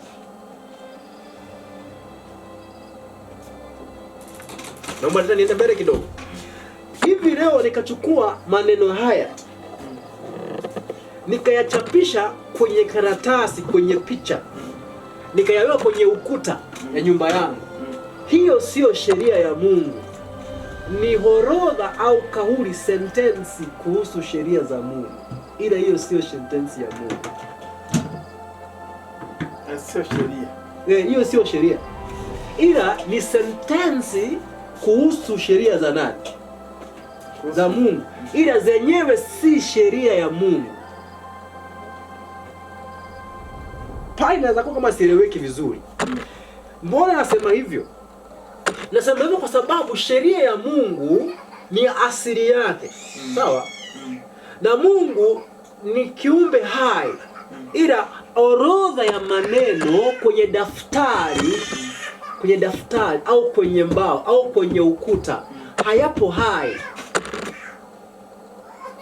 Sawa? Sawa. Kwa hivyo so long as yani bora yapo kwenye ukuta, kwenye mbao. Sawa?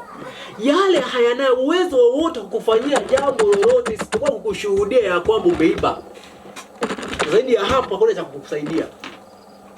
Okay. Kwa hiyo ndio ile inakuja kwamba andiko linaua, ila roho inatia uzima. Inauisha.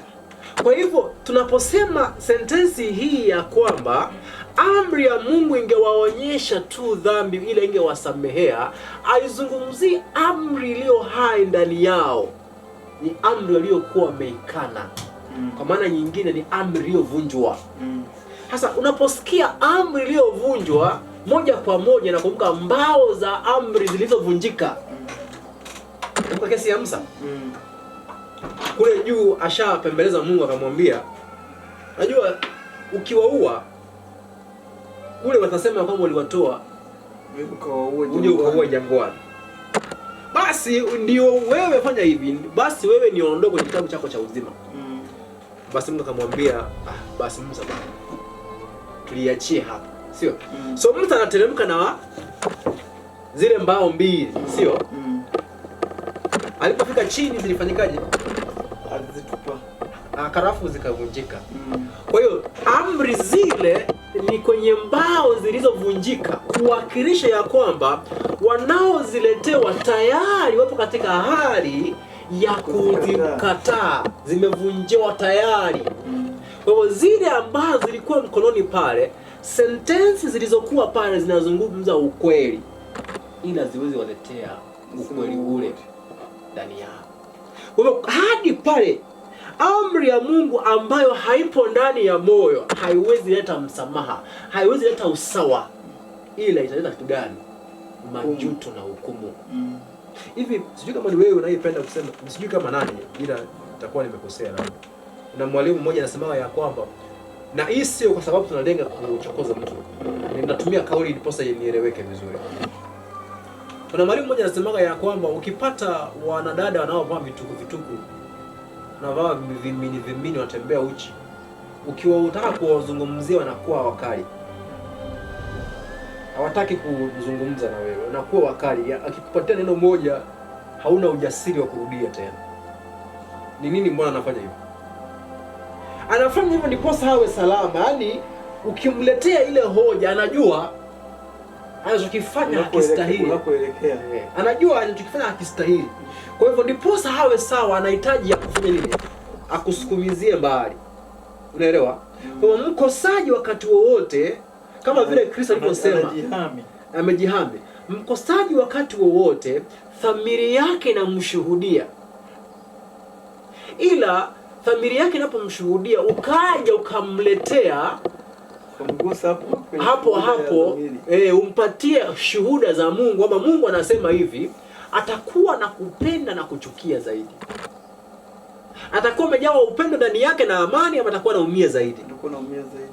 Ndio maana Kristo akasema ya kwamba si kuja kuhukumu ulimwengu, bali hukumu tayari ipo katika ulimwengu. Na hukumu iko wapi?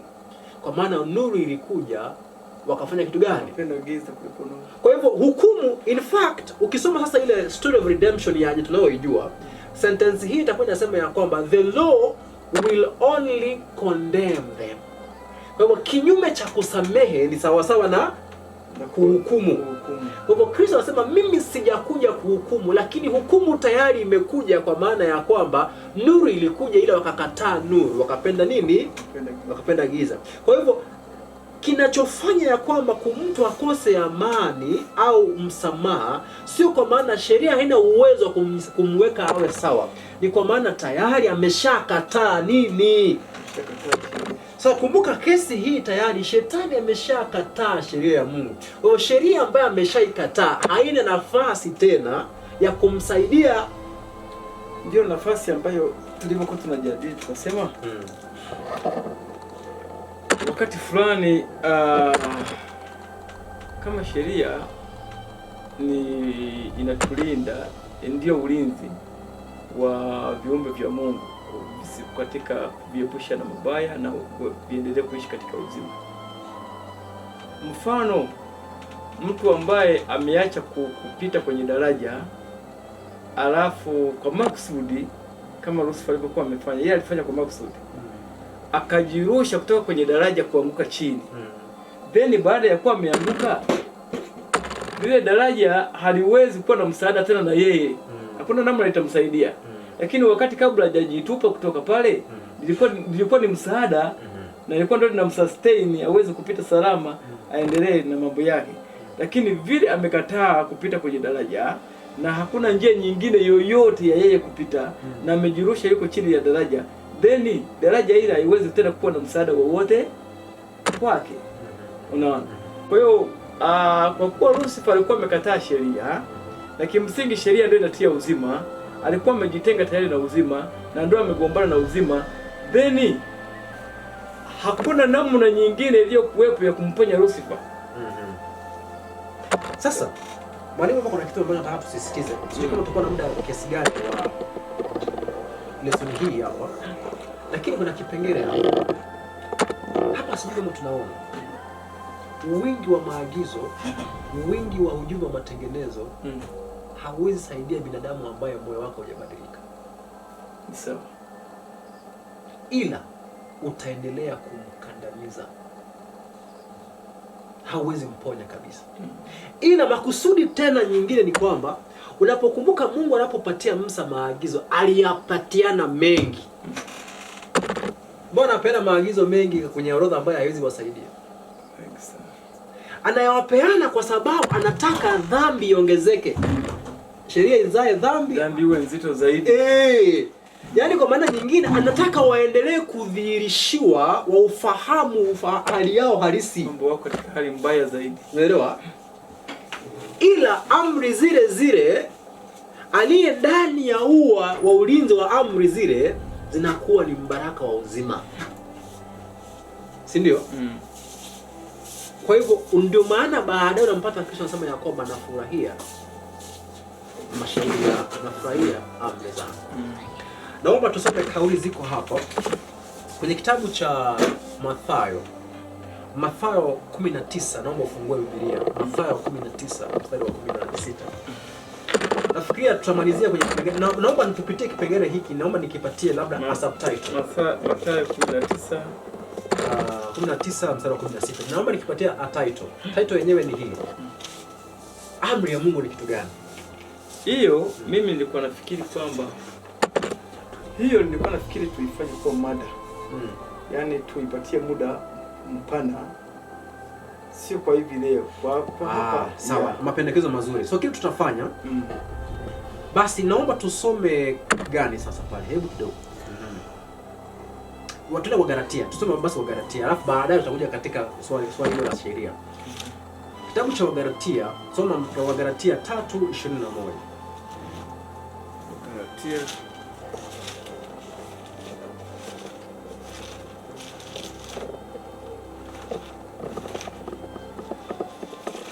Galatia 3:21.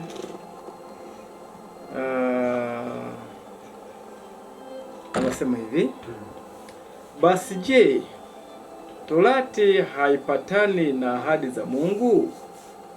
Hasha! Kwa kuwa kama ingalitolewa sheria iwezayo kuhuisha, yakini haki ingalipatikana kwa sheria. Lakini andiko limeyafunga yote. Kama umeshamaliza hiyo mstari, sawa basi.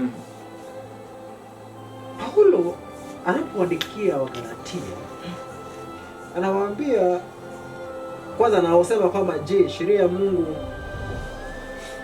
hajasema sheria ya Mungu, amesema sheria, sio? Je, Torati haipatani na ahadi za Mungu? Kwamba kuna ukinzani wowote kati ya Torati na ahadi za Mungu? Hasha. Anasema hapana, zipingane. Kwa kuwa kama ingalitolewa sheria iwezayo kuhuisha, yakini haki ingalipatikana kwa sheria. Sasa sheria ya Mungu inahuisha, haihuishi? Hayo maneno nayo waambia, anasema ni roho. Sasa hapa hii sentence anasema hamna neno lolote ambalo lilipeanwa na Mungu kwenye ahadi zake ambalo linaweza kutimizwa kwa sheria. Hivi anavyosema. Sawa. Anasema ikiwa kuna sheria ambayo ingekuwa imepeanwa ambayo inahuisha, basi ahadi zingekuwa kwa nini? Zingekuwa kwa sheria. Kumaanisha hivi, yote ambayo Mungu aliwatamkia wana wa Israeli hayakuwapatia uzima. Sio? Ila swali, sheria za Mungu inamaanisha hazina uzima ndani yake? Zina uzima, lakini mpaka ambapo ziko sambamba na roho wake. Yaani kwa kifupi hapa, sijui kama kuna version nyingine hapa. Kuna version kama nilikuwa nimepata nyingine hapa. Hebu nione kama kuna version nyingine.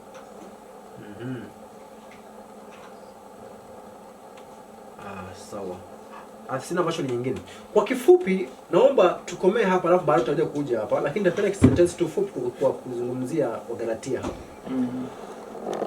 Maelekezo yote ambayo Mungu anawapatia watoto wake wakati wowote ambapo yametenganishwa na roho wake, yanabaki kuwa ni orodha ya matendo wanaotakana kuwa nayo, ambayo yapo sawa kabisa, hayana makosa lolote, kwamba Mungu haya ndio nao yatamani yatimie katika maisha yetu. Ila orodha hiyo haina uwezo wowote wa kujibandikiza wapi? Katika na kujiandika katika moyo. Katika moyo.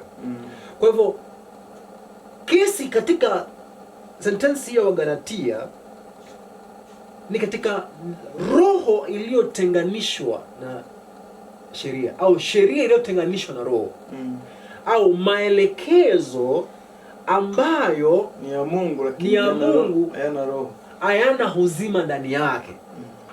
Kivipi? Yani unaufahamu kuhusu jambo, ila wewe kama binadamu aliyeanguka katika mwili wa dhambi au katika hali ya dhambi, hauna uwezo wa kutimiza nini? Kutimiza maneno yale. Ndiposa mzee mmoja akasema haya, nikimalizia. Yule mzee katika alikuwa kijana miaka hiyo, ujumbe wa haki kwa imani, akasema sheria ya Mungu kwa kweli ni nzuri, vile Paulo anavyosema ndio inaonifanya niweze kufahamu nini dhambi. Ila akauliza swali, mimi nimekuwa nikiiba na nikashikwa kwa sababu nimekuwa nikiiba, nikapelekwa gerezani, ukaja ukanisomea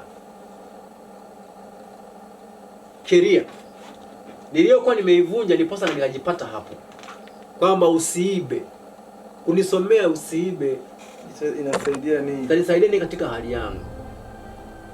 Kwa hivyo mwanadamu katika hali yake ya uasi, sawa? Uasi kwa maana nyingine, mvunjaji wa amri, au aliyekana amri.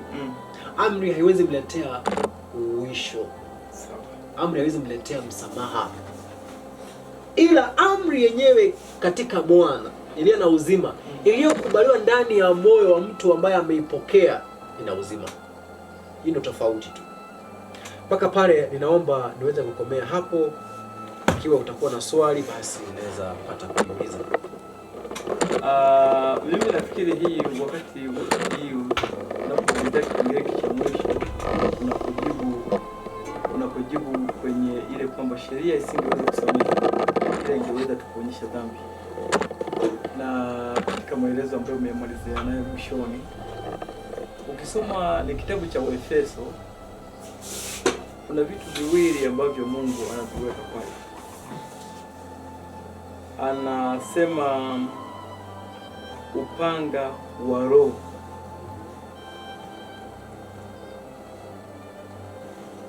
Unaweza ukaidentify kwamba upanga wa Roho ni upanga ambao umetengenezwa kupitia material ya Roho, au ni upanga ambao umiliki wake ni Roho.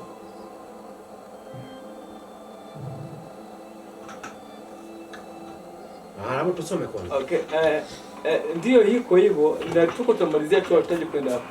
Kwamba maandiko yanaposema hivi upanga wa Roho, sawa? Kama vaeni silaha zote za nini? Unaona?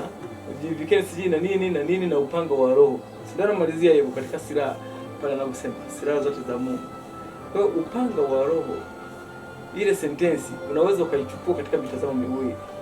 Ni upanga ambao umetengenezwa kupitia material ambayo ni material ambayo ni Roho, au Roho na upanga ni vitu viwili, mmoja ni mmiliki, mwingine ni object ya kingine. Unaona? Kwa hiyo ukipata hapo unaona kwamba Roho Mtakatifu yupo kama Roho Mtakatifu, na upanga kwa maana ya kweli, neno la Mungu nalo liko separate.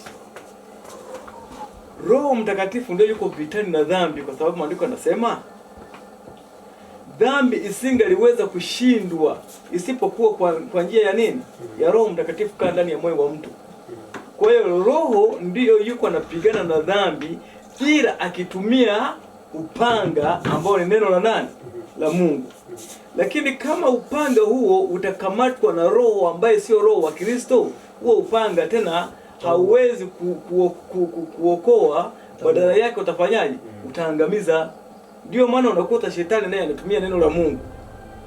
Unaona? Ili anapolitumia halitumii ili aokoe, analitumia ili afanyaje? Aumize. Ili aumize, aangamize. Unaona? Sasa hapo mtumishi, naam, kama sasa hapo ukisema hivi inawezekana kwamba mimi ni mtumishi natumia neno la Bwana kama upanga wa shetani. Si ndio maana unaenda kwa mganga wa kienyeji unakuta neno nao ana Biblia. Mganga wa kienyeji nao unakuta na nini? Ana Biblia. Sasa kwa hiyo kuwa na Biblia tu mkononi hivi, yani ama kuwa unasoma ile list of 10 what? Things. 10 things zinapata maana ambapo Roho wa Kristo yupo. Lakini kama mtu anazo alafu ana Roho wa Kristo, ni sawa mtu ukikuta na Biblia hii anahubiri, ili anaweza kuhubiri na akapeleka watu kwenye dini ya uongo. Yaani sawa, hiyo iko sawa. Ila kitu ambacho kimenigonga kwenye akili ni ikiwa neno la Bwana linafali kuwe katika utumiaji wa Roho. Kwa maana Roho wake asitenganishwe na neno. Hivi mwenda wazimu ukimpatia panga anaua. Kwa hiyo na hebu sasa tujiulize swali. Tunaweza kuwa sisi tumekuwa wandazimu walio na panga mkononi mara nyingi tu, kwa sababu hivi sasa mtumishi ukipata mtu anasema kwamba ninaenda kushughulikia watu ni mara nyingi tumewaambia hivyo, na mimi nazidi ni Mungu tu azidi kutusamehe. Kwa sababu sio kujua mafungu na kuyahubiri ambapo kutafanya sisi tuhesabiwe watumishi wa Mungu. Tutahesabiwa watumishi wa Mungu ikiwa sisi tumeunganishwa na yule Roho ambaye ni Roho wa nini? Roho wa kweli. Na sina maana kwamba yuko roho wa uongo alafu sina maanisha kwamba roho wa uongo na roho wa kweli. Yaani kwa roho wa kweli maana yake ni nani? Ni roho ambaye anatumia maandiko haya matakatifu kwa usahihi. Ambaye ndiye mwandishi wa haya. Ila kuna roho wa uongo. Roho wa uongo ni yule ambaye ni roho ila sio mwandishi wa nini? Wa haya. Naona. Sasa huyu yuko vitani kuangamiza ila kwa kutumia upanga huu. Kwa hiyo kinachotofautisha matumizi ya yule upanga yawe halali ni roho ya yule aliyefanyaje? Aliyeubeba. Kwa hiyo tujiweke katika mikono ya Bwana katika kila wakati.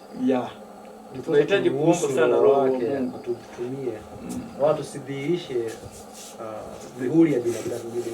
Unajua tuna mihuri ya binadamu. Mimi kiasili nina muhuri fulani wa kitabia, wewe kiasili una muhuri fulani wa kitabia. Tusiruhusu kwamba mienendo yetu na asili zetu zikatumika au zikatumia neno katika kujiridhisha. Ni kazi ngumu hiyo. Ni kazi ngumu. Kwa hiyo mpaka hapo tunapohitimisha, ndugu msikilizaji, tumeangalia katika msingi wa mada hii tuliyokuwa nayo kwamba uongo ule ambao shetani aliufanya mbinguni dhidi ya Mungu ulikuwa unahusu nini? Chai ambayo Mungu anakunywaga, au joo ambayo Mungu anakunywa, au nini hasa ambayo shetani alikuwa ameongopa dhidi ya Mungu? Tukaona kwamba shetani alikuwa na vita na sheria, na sheria na tabia ya Mungu na asili ya Mungu ni kitu kimoja. Kwa hiyo kimsingi shetani alipokuwa alidai sheria ya Mungu kwamba iondolewe, afanye mabadiliko, na Mungu shetani akamshtaki kwa uongo kwa watu, kwa viumbe wake, ya kwamba Mungu ni mbinafsi, utawala wake ni wa mabavu, ni dikteta. Kwa hiyo tunafungia hapo tukiwa tumeona namna ambavyo sheria ya Mungu, asili yake na asili ya tabia ya Mungu ni kitu ambacho havitenganishwi. Ndio maana Kristo akasema ni vyepesi zaidi kuondoa nukta moja kuondoa mbingu na nchi kuliko itanguke nukta au yodi moja ya Torati. Kwa nini? Kwa sababu kutangua nukta ni kumwedit Mungu tayari. Unaona? Kutangua sheria moja ni kumuongoa Mungu tena, ambako madai hayo shetani ya kufanikiwa kule mbinguni. Kwa hiyo tunaachia hapo. Kuna kipengele ambacho tutaanza nacho tutakapokuwa tunarudi katika somo linalofuata. Sheria ni kitu gani? Hiyo tuondoke na hiyo. Mpaka saa hii tukiunganisha somo lile la kwanza na hili, tumekwisha kupata ni nini ilikuwa siri ya pambano kuu mbinguni, uwanja ambao vita ilipiganiwa, na silaha zilizokuwa zikitumika katika hiyo vita. Na hiyo inatuweka katika nafasi nzuri sasa kwenda kuona kwamba sababu na kiini kabisa cha pambano kuu mbinguni ilikuwa ni nini? Ni sheria ya Mungu. Ni hapo ndipo vita yetu ilipojikita, na tunafungia hapo. Bwana akubariki. Daidi, karibu tuweze kupata ombi. Tuweze kuomba. Baba mwema, tunakushukuru kwa sababu umekuwa mwema kwetu. Ndiposa umeweza kutupatia nafasi hii ya kuweza kuwa na mazungumzo haya. Tuongoze katika majukumu mengine, na hata tuongoze na utulinde hadi wakati ambapo tunaweza kupatana tena. Tuombe kwa Kristo Bwana Mwokozi wetu. Amen. Amen.